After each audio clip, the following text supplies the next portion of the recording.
بسم اللہ الرحمن الرحیم۔ ذوالحجہ کا چاند نظر آنے سے قبل کرنے والے کاموں میں سے پہلا کام جو ہے وہ یہ ہے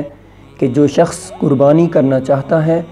وہ اپنے بال اور ناخن چاند نظر آنے سے پہلے کٹوا لے، اور چاند نظر آنے کے بعد سے لے کر قربانی کرنے تک وہ اپنے بال اور ناخن وغیرہ نہ کاٹے، کیونکہ نبی صلی اللہ علیہ وسلم نے فرمایا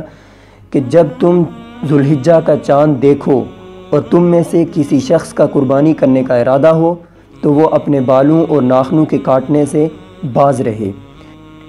لیکن یہ اس شخص کے لیے ہے جو قربانی کرتا ہے، یعنی قربانی کرنے والا شخص، یعنی گھر کا سربراہ۔ گھر کے سربراہ کے علاوہ جو اس کے اہل و عیال ہیں وہ اپنے بال و ناخن کٹوا سکتے ہیں، کیونکہ حدیث میں یہ لفظ ہیں کہ یرید ان یضحی، یا پھر اس طرح کے الفاظ ہیں وَأَرَادَ أَحَدُكُمْ أَن يُضَحِّيَ، کہ وہ شخص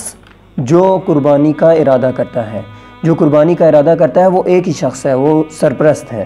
تو صرف اس کے لیے یہ پابندی ہے، باقی بال اور ناخن کٹوا سکتے ہیں۔ اور دوسری چیز یہ ہے کہ ذوالحجہ کا چاند نظر آنے سے قبل اللہ تبارک و تعالیٰ سے اپنے گناہوں کی معافی مانگ لیں، توبہ استغفار کر لیں، کیونکہ یہ 10 دن اللہ تبارک و تعالیٰ نے ہمیں بہت بڑا انعام دیا ہے ہم کو۔ ان 10 دنوں میں کیے جانے والے کام سب سے افضل ہیں، تو اس لیے اپنی روح کو بھی